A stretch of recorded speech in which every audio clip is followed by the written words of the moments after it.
Well, hello, everybody, and welcome to this Divine Spaces, Divine All Along sort of presentation, sort of Q&A, sort of live recorded event. My name is Dan Dowman. I'm the founder of Anthem, and I've been working with Mark to help bring the Divine Spaces vision to life. And it's been a real thrill for me to be a part of that journey. And I'm so grateful to Mark for allowing me to be a part of the story. Because it means a great deal to me. This isn't going to be a brilliant and polished recording of a presentation. The deck that we're going to show you is a deck that needs to adapt. It needs to adapt for a church community. It needs to adapt for a potential funder or donor. It needs to adapt for an applicant host community. And you'll understand what I mean by that as we make our way through the deck.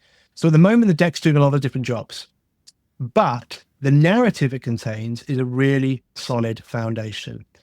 So if you're a future volunteer and who kind of joins the Divine Spaces program or Divine All Along, there are going to be some bits in here that you want to kind of really note down and think, I love the way they said that, or I think the information is really clear on this slide and can't really change.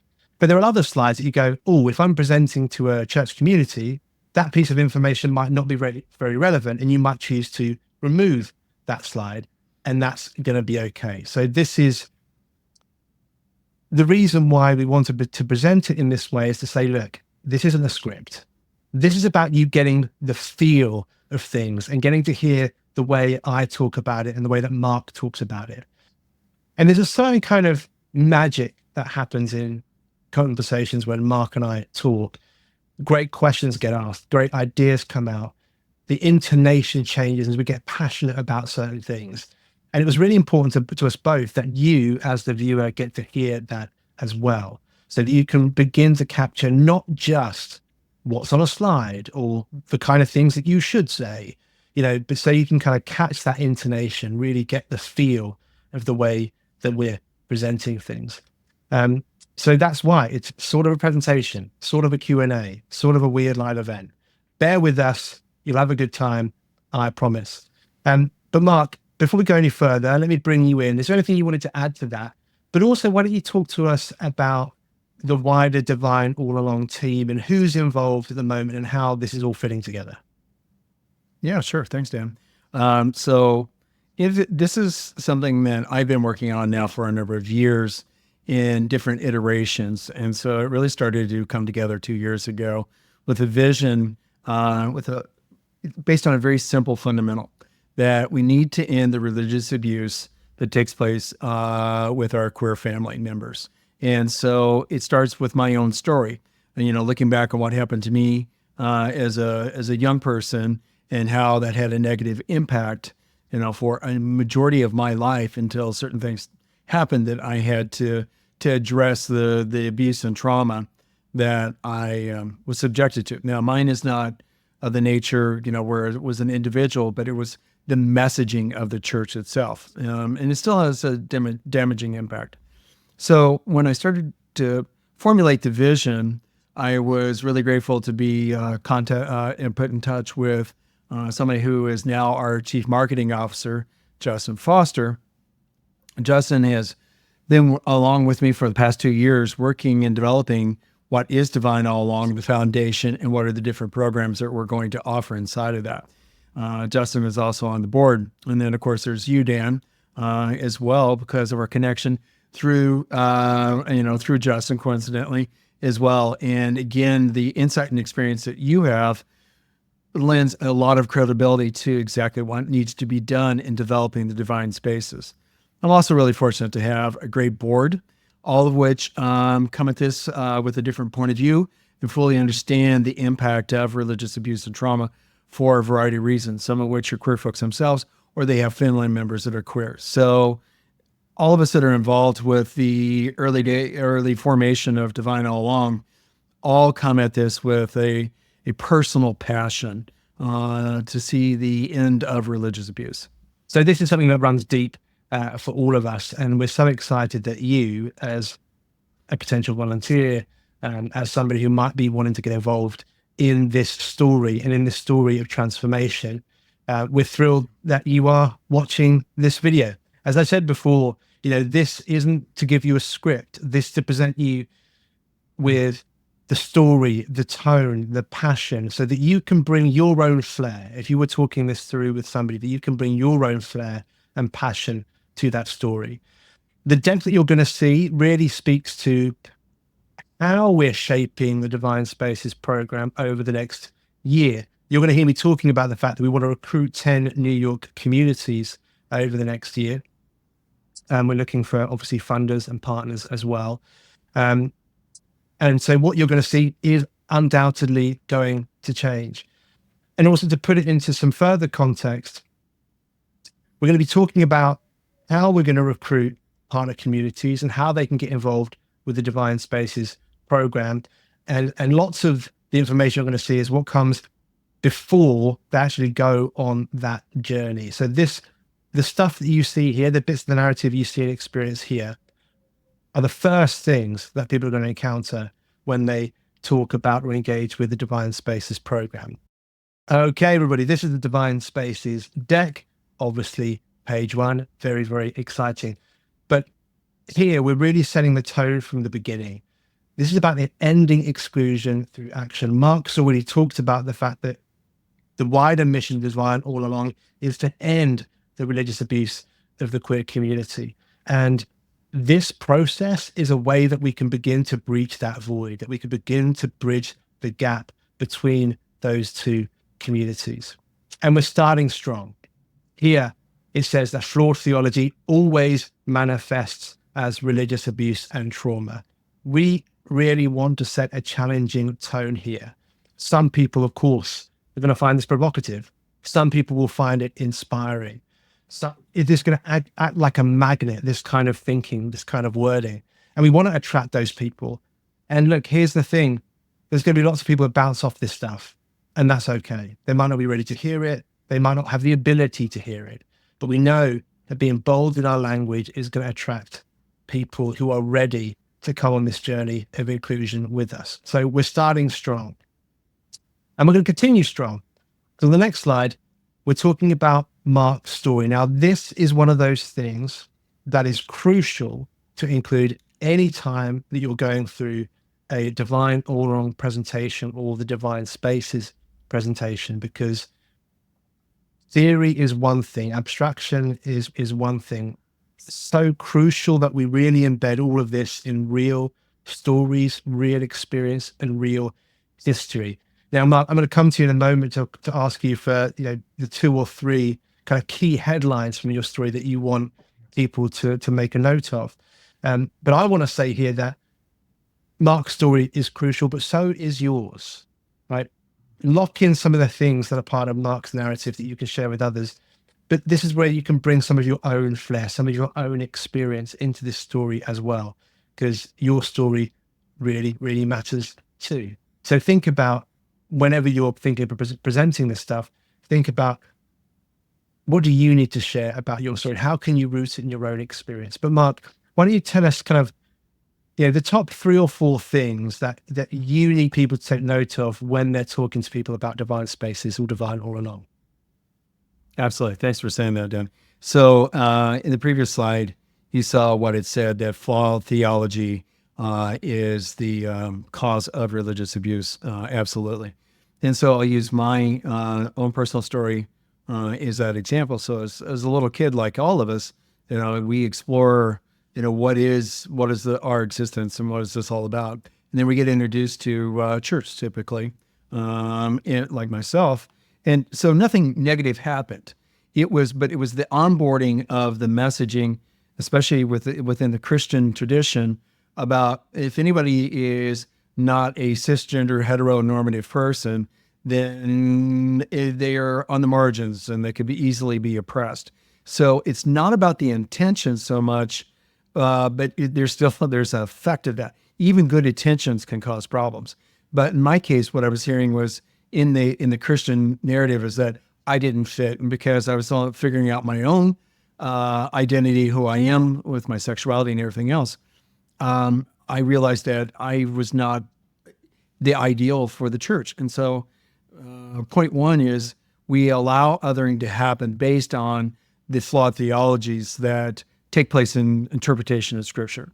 So, which goes to the second point. When now you have somebody that is damaged, then that impacts their entire life, right? Because minimally, they will detach from the religious experience and say, well, this is not for me. But if it's anybody like me or who is still embedded in it, you really it starts to tear at one's self-worth. And then the next point is, so we have to figure out ways to cope with that. And that's going to typically manifest in very unhealthy ways, whether it's going to be some type of abuse or acting out or something else like that. And so the person goes further and further away from their own innate divinity, their own wholeness, and it just continues. In my case, it went on until I was about 48 years old, to where I came to a point in my life where I had no choice but to deal with all of the trauma that had happened, or in the consequences in particular that I had done to myself and to others that were in my life. So which goes to this other, really what this is all about. Anybody that is disconnected by their faith and their wholeness, there should be an opportunity for them to reconnect. And that's what this is all about. Think about your own personal experience. We all had those moments where we question our faith and maybe go in and out of the experience. But if somebody is hurt, the chances of them doing that are much greatly reduced. And so that's what this is all about, particularly with divine spaces. Because working with faith communities, we want to partner with them to set them up for success, to work with folks who do want to re-engage about their own faith experience and actually be a part of that healing process that needs to happen with that individual. So those are a couple of my bullet points there, Dan. I think one of the things you touched on there, which I think is quite profound, is that it took you till you were 48 before you started to re-engage with this kind of stuff. And I think that is such a crucial point, because the damage done and the kind of driving away of people goes still decades. And actually being open to revisiting that story means sort of acknowledging the grief that so many years have been stolen away. So much has been taken from you in terms of that divine connection. So there's a loss that comes with being treated like a pariah. And there's this secondary grief that comes with realizing that you should have never been a pariah in the first place. And the personal cost to you is extraordinary. And that's why some of the stuff you see here is so provocative. It's so challenging to some people, because we want people, for communities that are ready to take up the mantle of radical hospitality, radical inclusion, and to acknowledge that this has been unfair on the queer community, sometimes means acknowledging that you've robbed 20 or 30 years from someone. Not that anybody is directly responsible, but how cathartic is that to be a part of the healing solution as well? Because all faith communities are robbed as well. Me not being a part of that, I wasn't giving myself, my whole self, in another community or to anybody that I loved as well. So I can now do this today.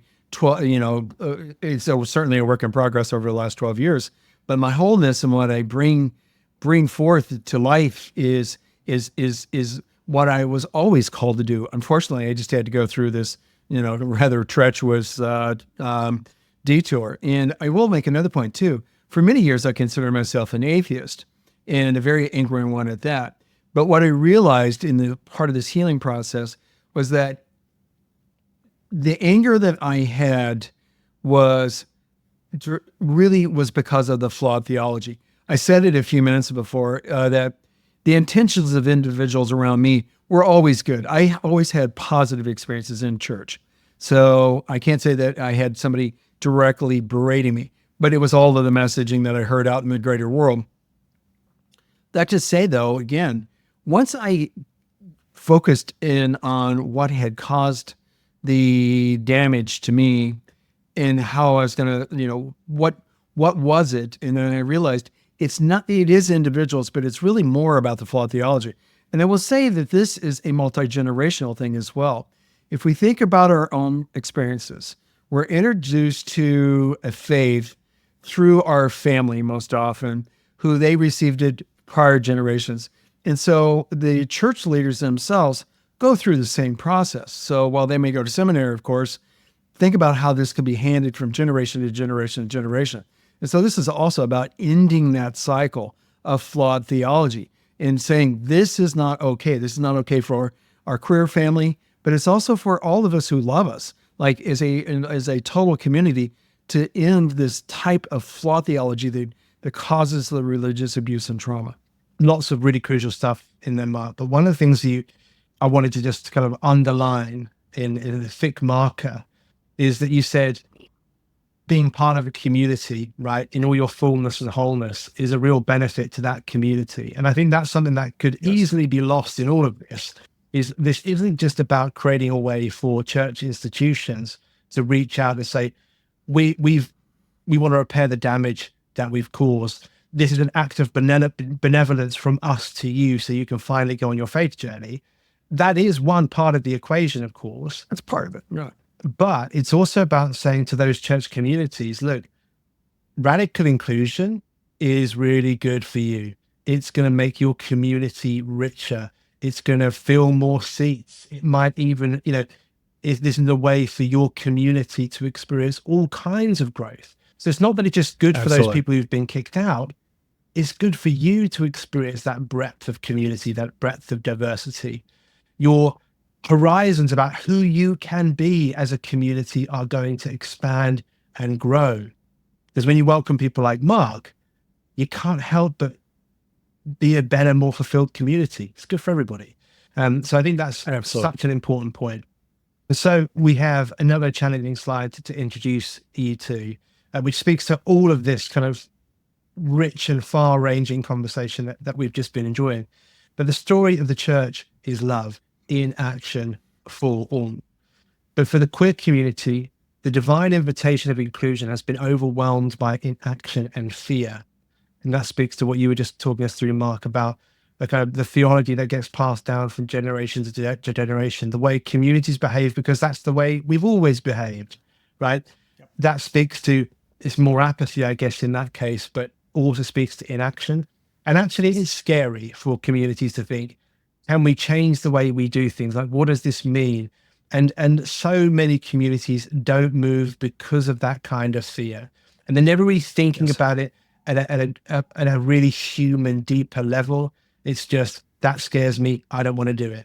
But we all know, for those of us who've had the joy of meeting lots of different people from lots of different backgrounds, when we make those connections, we change. All of a sudden, the thing that was a little bit scary to us, we suddenly go, oh, now I understand. Because you've met the human side, the real human grounded story within that mystery.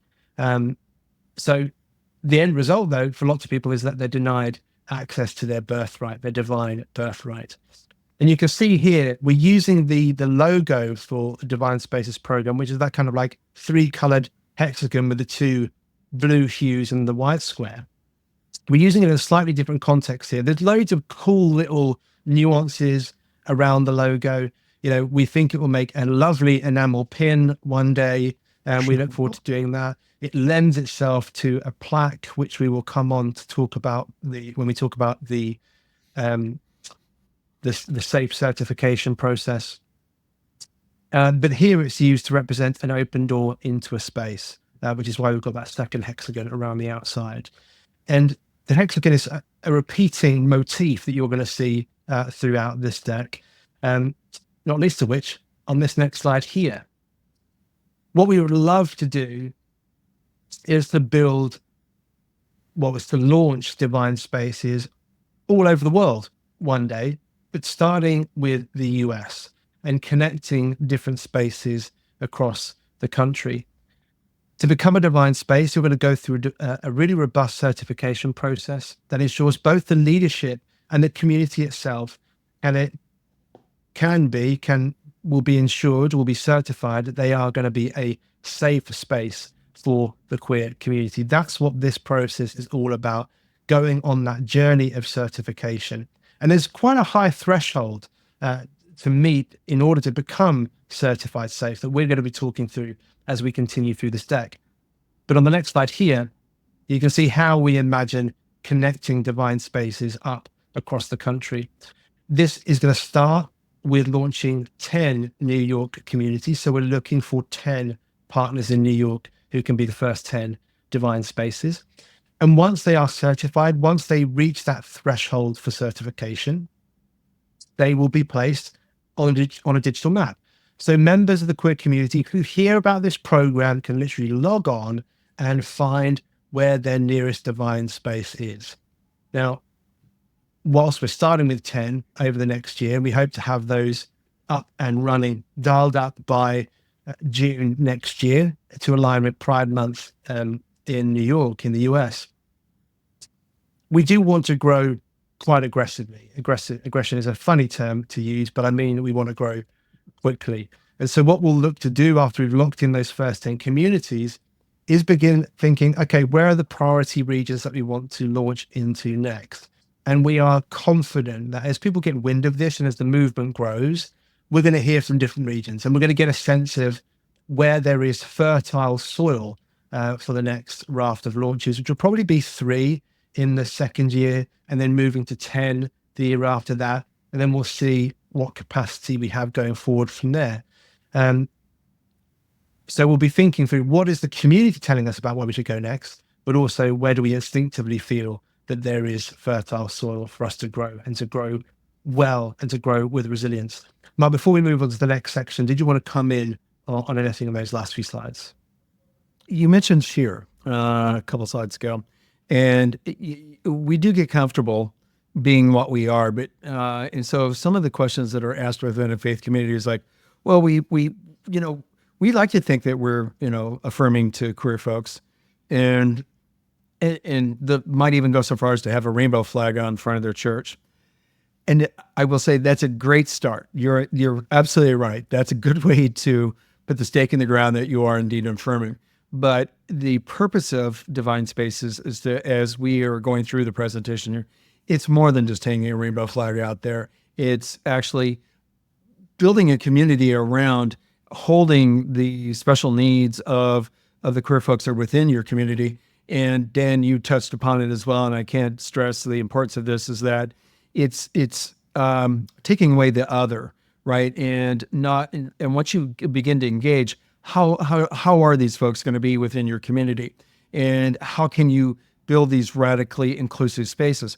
And that's a lot to ask of your community as well. And that's, again, Dan will be going more forth into this. But you mentioned our growth plans. We are hopeful to see this expand through any denomination that wants to be queer affirming. This is not tied to any one particular one. We're focusing on the Christian tradition, of course, for the time being, but heck, it could even go, outside of that space. But the core work that we're looking to accomplish is based in, setting it up, working through getting these first 10 communities set up in New York, working through the program itself as developed, and then we'll take it and expand it as you said, where there's fertile ground. And why are we starting with the Christian tradition? Well, it's because that's the tradition that Mark and I have a lot of experience with. I also grew up in the church community. And so we're essentially starting with what we know. We understand the language. We also have direct experience of what exclusion looks like within those communities. But as Mark says, we'll see where we go with that. There are going to be other people who come along and say, hey, I'm really interested in this, but I'm not part of the church tradition. I'm part of another tradition. And we would love to have a conversation with those people. We can't say how quickly we'll be able to move into those other traditions because we have to build it right. We have to do it well. It has to be safe, secure, and resilient. We don't want to build exclusion into this from day one. We have a focus for the time being, but that shouldn't indicate exclusion as we move forward into the future. It's about precision and focus for the time being. So we've got, at a high level, we've got this idea of launching these 10 New York communities.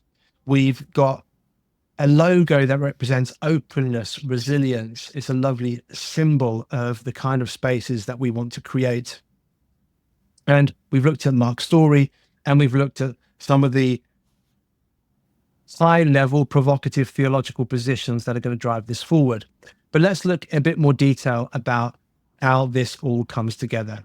In the next 5 sections of the deck, and we will move briskly through them all because we don't want to keep you all day. But we're going to look at the growth strategy, like how we're actually going to breathe life into this thing.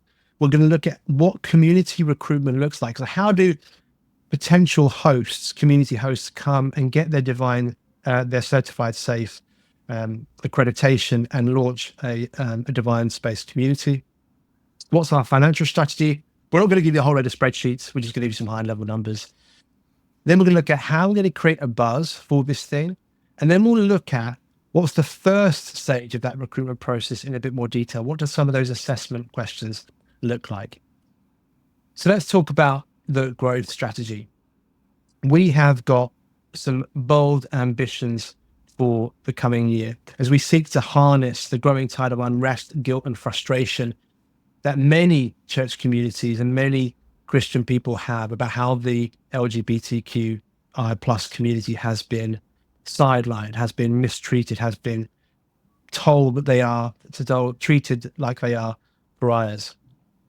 And now congregations often built around apathy or the choices or the direction of their wider communion. But in the pews on a Sunday or in their kind of small group meeting in the week, there are these conversations going on about, well, why do we really believe that? Like, what does love look like here? What does it mean to be truly inclusive? And we want to embrace that energy as a movement, as a body. So we're in year 1. As we said, our goal is to recruit 10 New York communities who can help get us off the ground and have the courage to stand with us in this mission. Now, Mark, I can see you smiling away. What do you want to add? This is born of not our own doing. This is being driven by the Spirit as well. As I reflect back just in the conversation we've had so far, we haven't mentioned what drives all of this, and it is the Holy Spirit, and it is the teachings of Jesus. And so when I think about our growth strategy and how this will happen, it is also us staying out of our own way and letting the Spirit move us as we're called to do for this.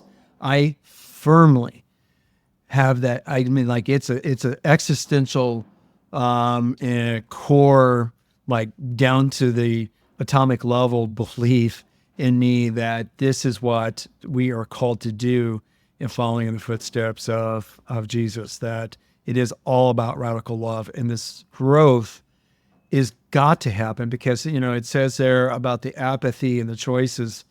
It's comfortability that happens. And so what we're talking about here is radical and is going to be uncomfortable a bit, but there have to be early adopters. It's no different than what Jesus did. He was getting out there in the community, and this is the same principle about what we're doing here. It's starting from the ground up and letting us be guided into setting up spaces where people can reclaim their divinity. I'm glad you were kind of going off the slide there and kind of touching on some things people can read here. And for the keen-eyed among you, you will see the word Christina community where it should read Christian community. Like I said, this is a part presentation, part just recording of our conversation, and now we've got part comedy skit in there as well. We're not perfect creators, but we are making do with our imperfections as best we can. So if you do see any mistakes on that, do let us know and we'll update the deck. In terms of the growth strategy, you've got this recruitment phase, which we are moving into as of now. We want to recruit, like I say, these 10 New York-based communities. And we're thinking in terms of accreditation, there will be prices that we'll talk about in a little while about membership fees, things like that. But we'll be looking to those 10 communities to make donations. That's how we're going to operate in that first year. In year 0, which is where we are now, we have a target of $100,000. And sometimes that feels ambitious, and some days that doesn't feel very ambitious at all. I'm somewhere in the middle today. But there's an expectation that if a partner community comes on board as one of those first 10, we will be looking for you to make a financial commitment to being part of this movement.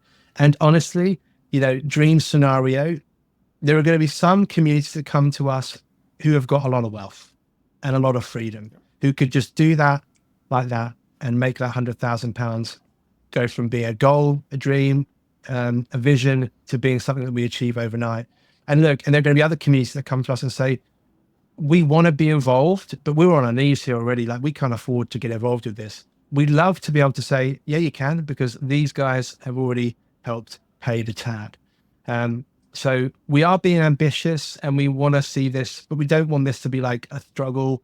This work is too important for us to have to really beg and borrow and persuade here. If you get it, if you care about the work, it's time to give sacrificially. Let's actually go, help us go to work by being generous. I mentioned before that there will be membership fees eventually. It will look like, so in year one, it will look like a biannual membership or a 5-yearly membership, with lots of different benefits that we'll come on to discuss. The goal here is to have these 3 to 6 priority regions up and running, all with fee-paying communities. As I said, we want to launch in June, during Pride Month in 2025. And we're going to be looking at things like recruiting faith advisors and other, academics around community building. And, we have some expertise for sure. We have some lived experience for sure. But we also know that if we want to grow well and grow in a resilient way, we're going to need to bring in some experts. So there's a few things that we want to achieve in this first year. Now, thinking really specifically about how the community recruitment works. So how do you become a divine space if you were an inbound community, an applicant community? Well, there's a couple of foundational ideas here. We want to realize systemic change on all sides. And that starts with this disruptive work of restoration and healing on both sides of the relationship. Together, we want to create safe spaces where people can find their strength, find belonging, and respond to their divine invitation. For the church, the invitation is to say no to apathy, no to fear, and remember its call to courage, to the marginalized, to the great work of the heavens. The first stage is assess. So if there is a community that wants to become a certified safe, that wants to join the Divine Spaces program, the first thing they're going to have to go through is this assessment phase. This is for the leader or the leaders or the kind of whoever is officially directing on behalf of that community, who are the appointed leaders, maybe the elders. And this 15-question assessment, it asks 15 quite provocative, quite thoughtful, thought-provoking questions, emotive questions that are going to reveal some really interesting insights for us to consider as the assessing body, or whoever forms kind of part of the assessment body for that particular community. Of course, at first, it will be Mark and a small group of others, but as it grows, we'll need to bring more people in into that assessment process. Now, you'll see here, there's a little pause section here. None of this is about pass or fail, right? But there may be communities that come to us and the leadership, there's a lot of will. They really want to get involved in the work of inclusion, but actually the community might not be with them yet, right? The community might not be there yet. And for those leaders, that can be really, really difficult. So if the assessment reveals that actually you're just not there yet, you're not ready to kind of continue with the certification process, we want to make sure that there are approved resources, there's training. We're working on a thing called the Divine All Along Accelerator, because we want to help leaders and communities go on that journey. So not everybody goes through to interview phase. And if you are told it's not the right time yet, or it's not the right season for you yet, we want to make sure that you are resourced and you have other ways to engage. The second stage is the interview phase. Again, this is with the leaders or the leadership of that community. The assessment is going to reveal a whole bunch of interesting things we need to follow up on. And the interview phase is really to drill down into those questions, to really understand their responses, and to ask some quite the right provocative, thought-provoking, emotive follow-up questions that we can really start to drill in to how they feel about some of this stuff. And we're going to look at the assessment in a little while, about how that works and what the structure of that is. Again, not everybody will move on to the final stage, which is immerse, and there will be other resources and ways that we can support them. Finally, the immersive phase. This is when a divine spaces facilitator will go and spend time with the church community itself. This involves giving a presentation at their main worship service or main meeting they have in a week. Maybe it's a Sunday, maybe it's elsewhere. This will include anonymous polling of that community. So literally asking pretty direct questions about how they would feel in certain scenarios, and taking, people can say what they want. It's going to be anonymous. That's going to be really revealing exercise. And there's going to be some workshop elements to that as well. So actually spending some time workshopping and brainstorming with members of the community. And only when that whole process has been convinced, and there's going to be, some conferencing done, some really kind of like hard thinking done beyond that point about whether the whether we feel, or Divine Spaces feels that certification can be delivered. Only after all of that work is done do we move on to the final stage, which is certify. And then there's that membership payment, which is either biannual, so every couple of years, or every 5 years. In the deck, if you haven't remembered or captured or made loads of notes there, you can see on this next slide that we have a little breakdown of what that looks like at those different stages: assess, interview, and immerse, and what those different stages contain. So feel free to kind of have a bit of a pause here and look at that in a bit more detail. Mark, we're going to look at the different levels of certification in just a second, but did you want to come in on any of that stuff we just discussed? Yeah, absolutely. So I think it's important to note that the assessment is really well thought out. And thank you, Dan, for being the developer and partnering with me to come up with exactly how does this process work with the faith communities. The questions are formed in a way for the community to ask themselves honest questions based in to assess where are they on their own journey. Are they ready to be queer affirming in that way that we see it, where it is radically inclusive? Like I said, some communities are not going to be there yet, and that's part of this purpose. But notice that everything that we're about to get into in greater detail, let's say you are a community that's not quite ready, we have solutions for you. So I just wanted to say, you're like, oh, I'm not sure about that. Hang on, Dan's going to keep going. So with that, my friend, continue. Well, that's it. And actually, it's we want to make sure that anybody who is saying, I feel called to this work, right? Just because you feel called to it doesn't mean that your community is there yet. But we want to make sure that anybody who says, look, I want to be attached to this kind of work, I want to go on this journey with you, that none of those people are excluded.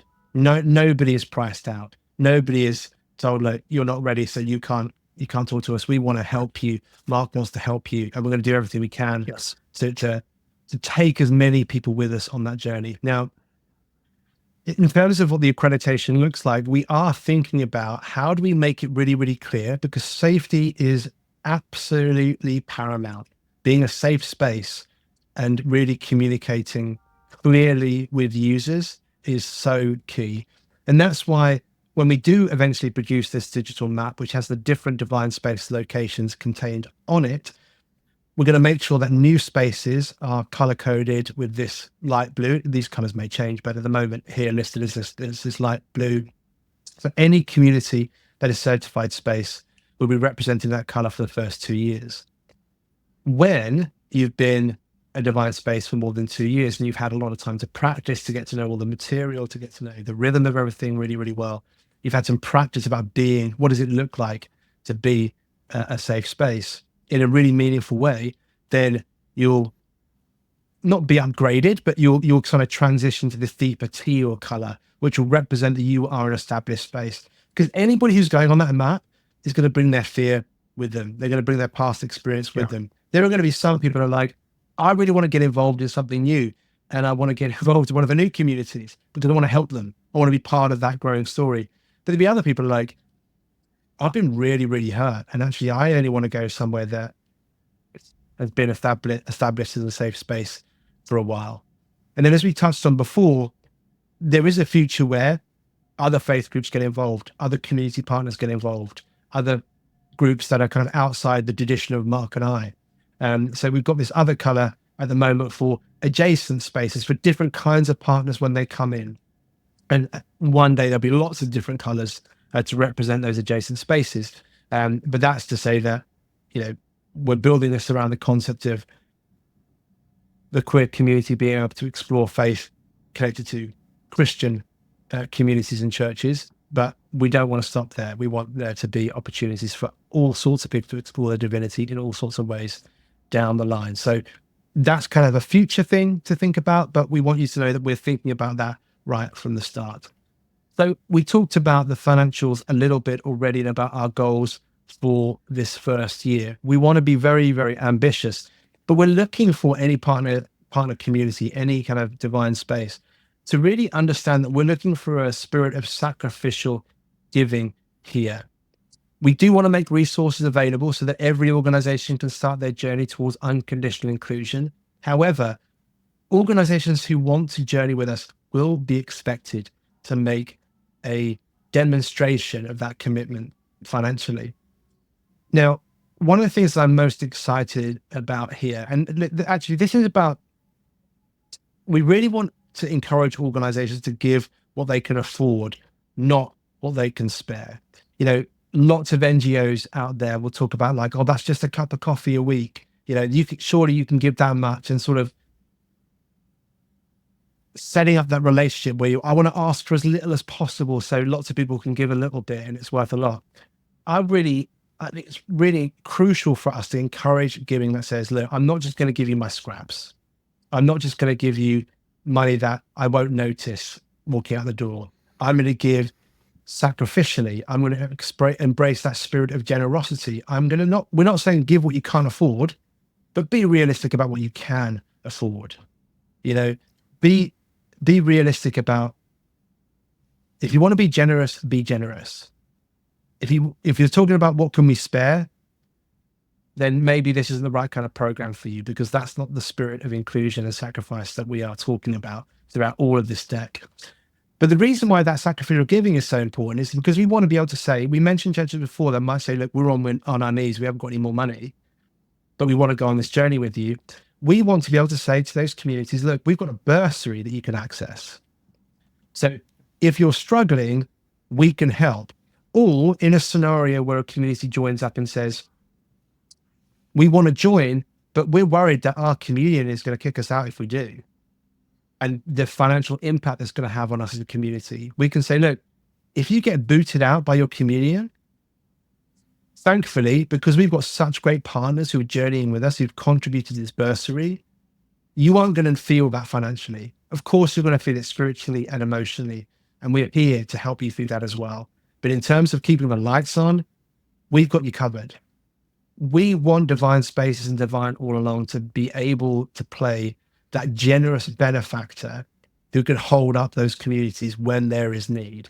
But that can only happen if the churches who've got deep pockets and deep reserves actually step up to the plate and play that role.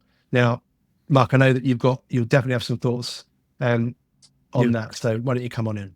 Yeah. So to what Dan was just sharing, this is more than just any one community or one congregation, or depending on a particular denomination, their hierarchy of diocese or region, whatever it might be. This is definitely ground up, but at this point, this is not operating at an institutional level.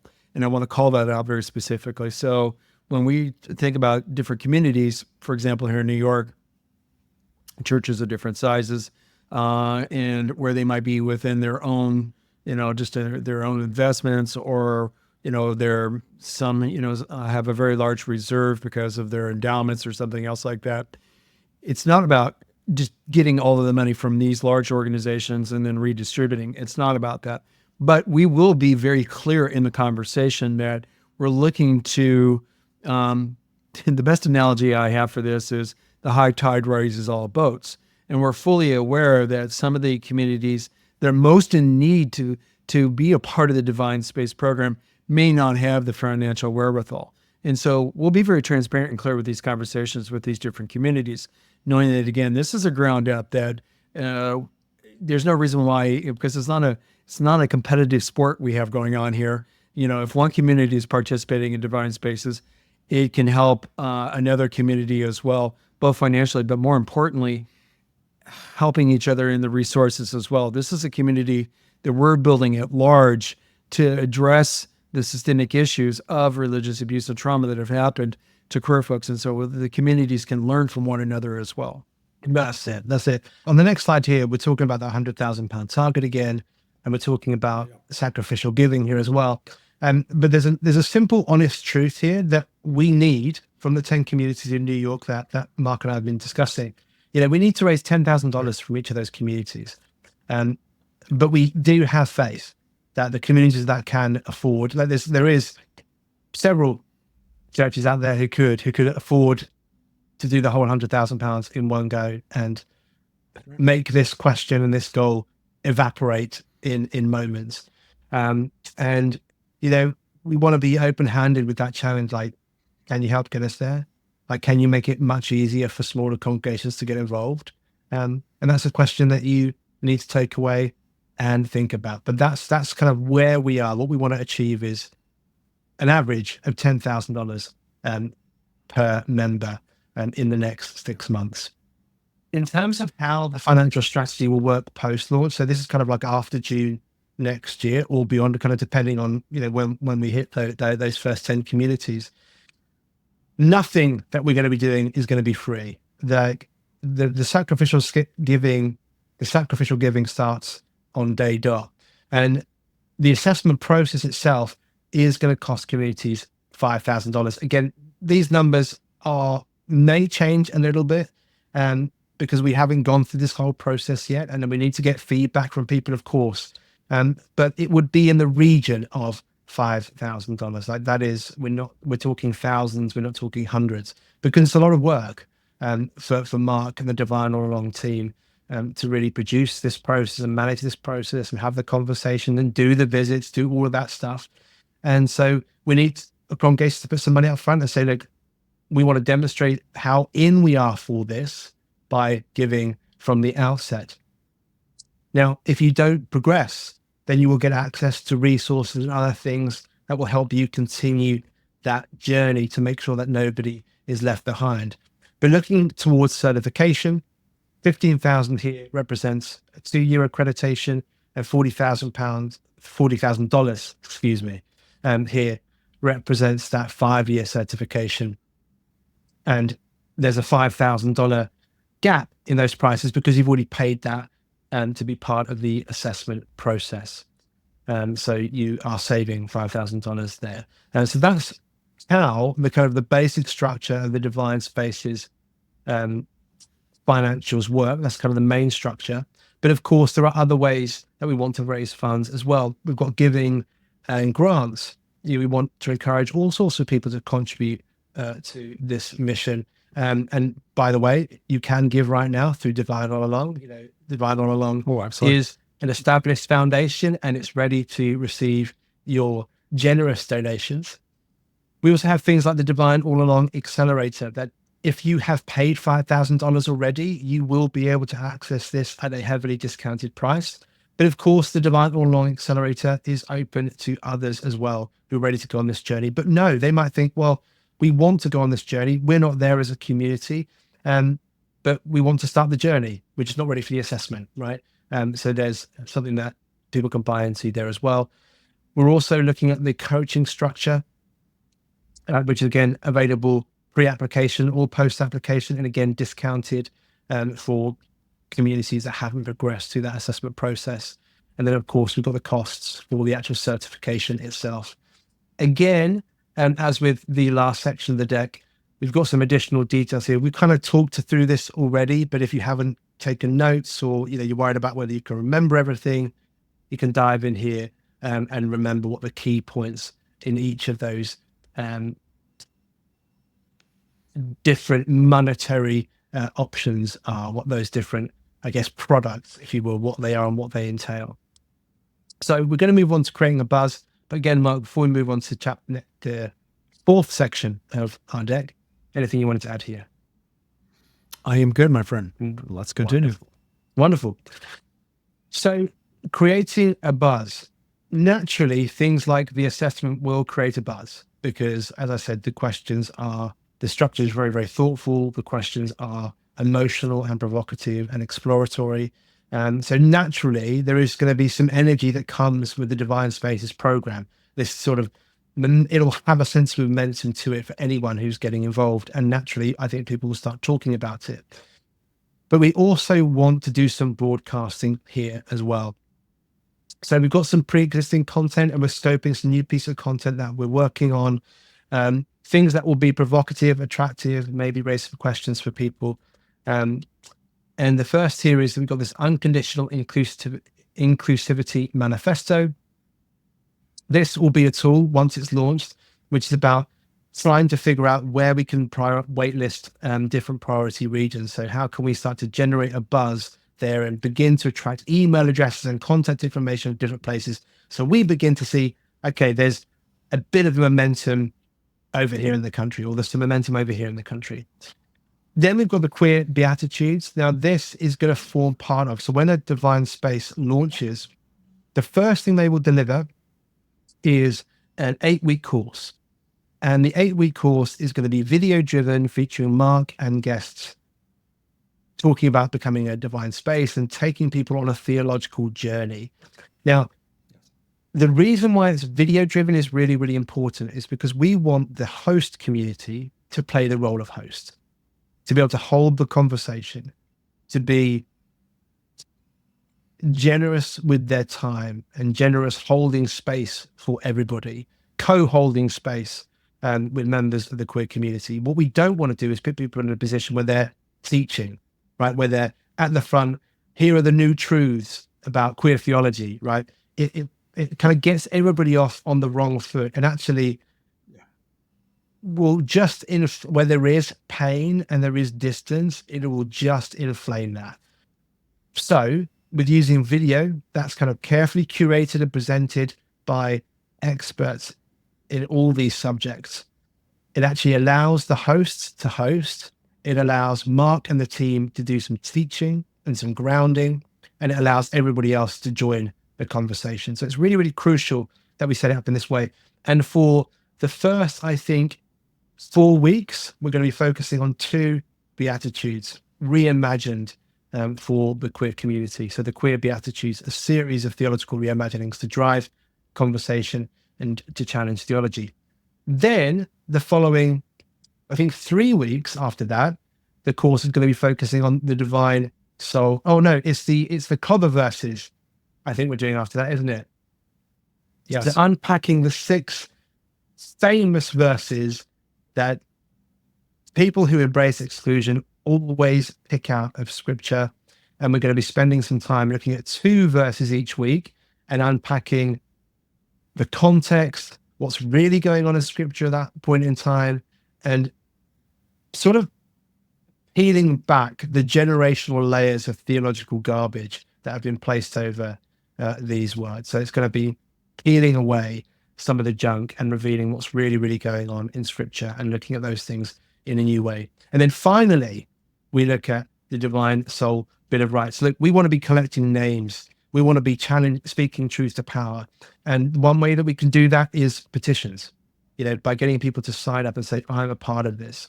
And so the Divine Soul Bill of Rights is, in a way, a kind of a second coming out of sorts to say, I'm now in this thing and I'm committing to this thing. But also it's an opportunity for us to collect names so we can have this growing roster of people who've said, I'm for inclusion. I want to build divine spaces. And look, as that list of names grows and grows and grows over the years and decades, this movement becomes more and more powerful. Mark. So the Divine Souls Bill of Rights came to me as a way to establish one's innate divinity. And so with the help of a wonderful friend, we co-created the Bill of Rights themselves, and there are 8 points. And I'll share them just to give a perspective. So each soul is equal in all aspects, divine, sovereign, unique, created with the birthright to explore, know our divinity without interference of any kind, and to flourish as we are created. Therefore, you have the right to live free from being saved and being shamed for who you are. You have the right to celebrate your sacral energy, free of condemnation and labels. You have your right to express divine love your way in what feels right for you. The right to express or your right to pursue your calling without fear, free of abuse and discrimination. You're free to and right to assign God or any name, pronouns that resonate with you and your beliefs. The right to liberate yourself from harmful power structures where no one has authority over your soul. You have the right to reject systems that monetize despair and make redemption transactional. And finally, you have the right to create your own framework of faith, free to evolve as your faith evolves. For me personally, that one resonates very deeply. That's something that I've done in my own journey over the last 12 years, is create a structure that's, biblical in nature, but also bringing in other parts that connect me to the divine in a way that I can understand it and it resonates with me. And I'm a firm believer that if we're given the opportunity to do the same, it only deepens our own faith, as opposed to being told, here's how we have to live our faith based on what is already established doctrine or dogmas. And so there's a responsibility that comes with freeing somebody with that. So those are the Bill of Rights. And again, I have spotted a mistake on this slide. Like I said, guys, if you're watching this and you see anything that needs to be changed, do let us know, because it's going to be evolving all the time. But it's actually the divine soul's Bill of Rights. There should be an apostrophe S in there, which is important. And because of who it speaks to, because it's about having that sense of ownership over those rights. And one of the things that you were talking there, I had in my mind that there are going to be naysayers. There are going to be people who want to disagree or kind of operating from a stance of rightness, want to have opinions about all of this. Hey, that's fine. We will have those discussions with people as we go. Absolutely. But we are also beginning to dream about, if you're from an evangelical background, you will hear people talk about apologetics all the time, which is kind of like, debate club. So you can really flex your rightness muscles and win all those debates. And it's can be painful. But we are thinking about divinely queer apologetics, because we know from endless debates that Mark and I have had, not with each other, but with many people over the years, that sometimes you get locked into this like death spiral of theology where the position of the person you're debating with keeps changing as what about this bit of scripture? What about that bit of scripture?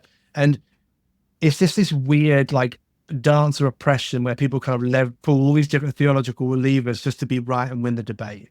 Listen, yes, we want to build an arsenal for people to lean on and learn, so they are equipped for all of those scenarios. And also to be able to register, like part of this divinely queer apologetics is also to be about being able to register when it's time to say, this person is just going to try and win.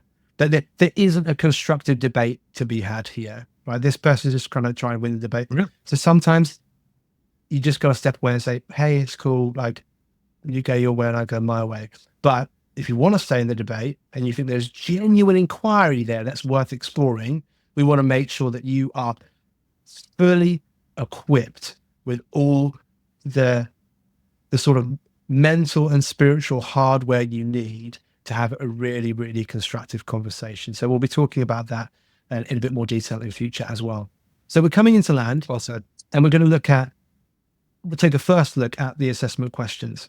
Now, the assessment scrutinizes an organization's intentions, the actions they can commit to, and the outcomes they hope to achieve. Intention, action, and outcome.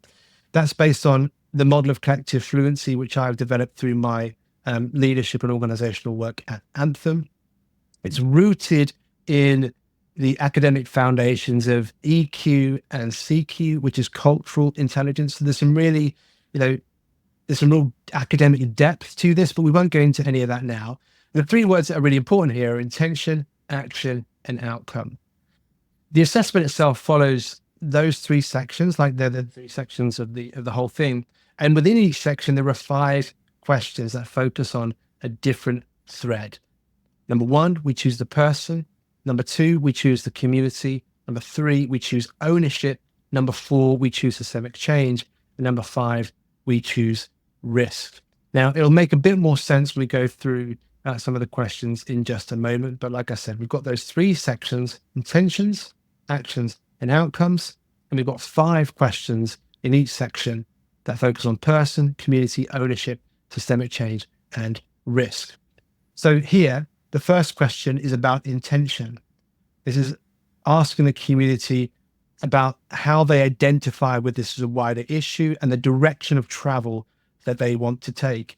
So the we choose the person question here, and remember there's 3 connected questions through the assessment, would be this: those who identify as LGBTQI+ are wholly loved and welcomed by God. We agree that they do not need to moderate or deny parts of themselves or their approach to life to be accepted. And then there'll be a score out of 10 to indicate to what degree do they agree with that statement. And you can hear how that resonates really well with the Divine Soul's Bill of Rights that Mark was talking us through a moment ago. Now, the connected question, we choose the person, is in the next section, action.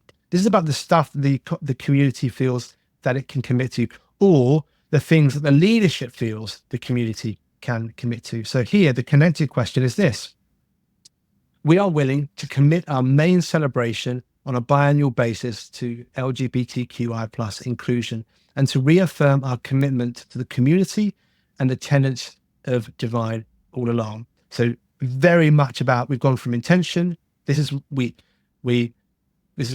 we say we're about and how that translates into real world action. So this is what we're going to actually do. And then the final connected question, we choose the person, is about the outcome. What does that community hope to see, achieve, experience? And the question is this: we want to see the local LGBTQI+ population accurately reflected across our membership, and we will over-index on pastoral resources to support this. So the outcome there being, we actually see members of the queer community come into our church, and the number we see come into our church broadly reflects our understanding of our local demographics. So people are accurately represented where we are. Won't go through the rest of the questions, but I wanted you to see that these questions are deep. There is a really sound structure that they are built around.